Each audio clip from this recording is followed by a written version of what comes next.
여러분 반갑습니다.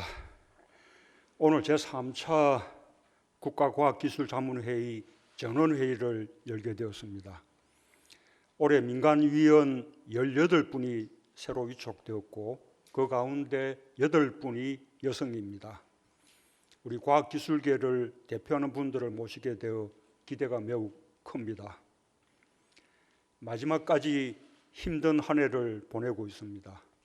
방역에 총력을 기울이면서 경제 위기를 빠르게 극복하기 위해 국민 모두가 최선을 다해 주셨습니다. 과학기술의 역할이 매우 컸습니다. 코로나 확산을 막는 데 바이오와 디지털 기술이 큰 역할을 했고 K방역이 성과를 낼 수 있었습니다. 일본의 수출 규제를 극복하기 위한 소재, 부품, 장비의 자립에서도 우리 과학기술의 저력이 발휘되었습니다. 과학기술이 국력의 토대가 되고 있고 위기가 닥칠 때마다 우리 과학기술인들이 열정을 다하고 있다는 것을 느낄 수 있어서 정말 자랑스럽습니다.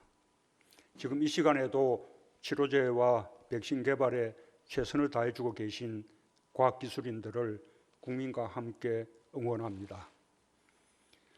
국가과학기술자문회의 출범 후 과학기술계에 많은 성과가 있었습니다. 국가 혁신 역량을 높이기 위해 연구자 중심의 국가 R&D 혁신 방안을 마련했고 기초연구를 포함하여 국가 R&D 예산도 크게 늘었습니다. 도전적 과제를 제도적으로 보장하여 R&D의 양과 질이 모두 개선되었습니다. 국가과학기술자문회의에서 심의한 정부의 내년 R&D 예산은 27조 4천억 원으로 역대 최대 규모입니다. 과학기술에 대한 정부의 강력한 의지와 미래를 위한 국민의 염원을 담은 것입니다. 치료제와 백신 개발에 투입되어 코로나 극복의 마중무 역할을 할 것이며 디지털 뉴딜과 그린 뉴딜, 소재 부품 장비의 자립을 통해 혁신 성장을 튼튼하게 뒷받침할 것입니다.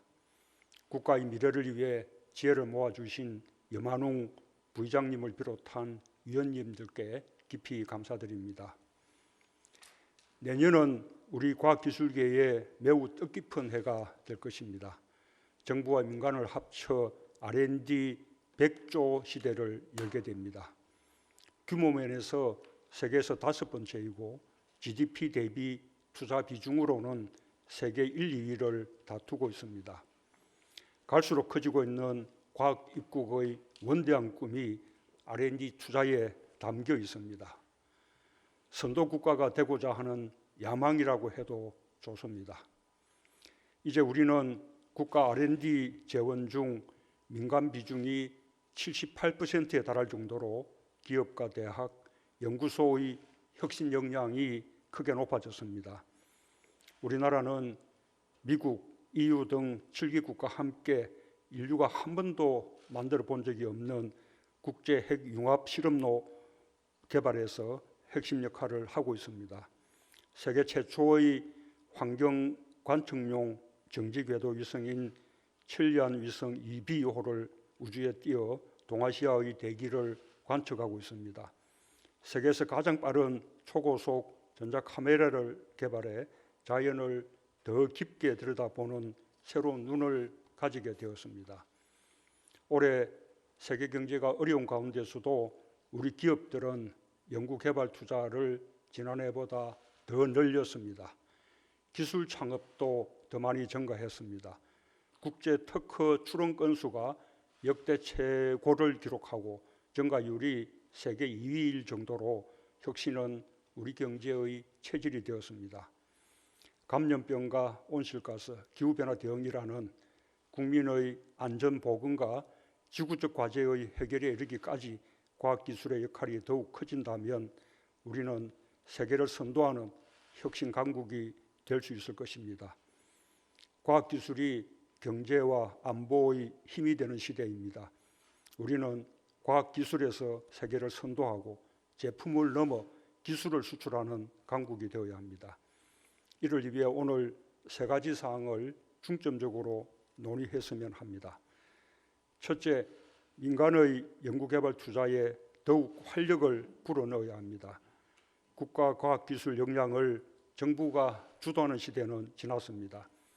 시장에서 혁신이 일어날 수 있도록 과감하게 규제를 걷어내고 혁신의 주체들에게 힘을 실어주어야 합니다.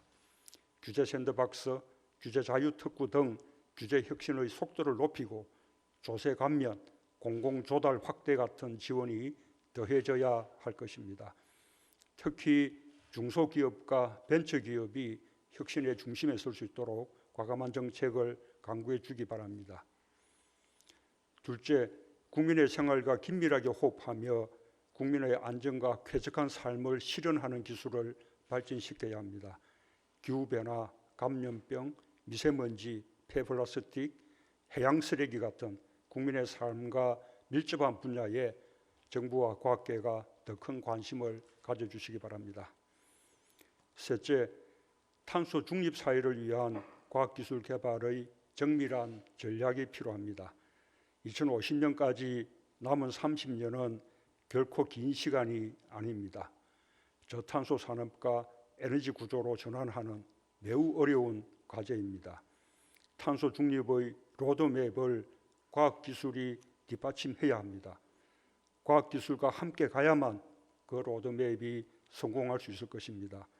핵심 기술의 개발과 함께 탄소 중립의 로드맵을 만들고 발전시켜가는 일에도 지혜를 모아주시기 바랍니다. 감사합니다.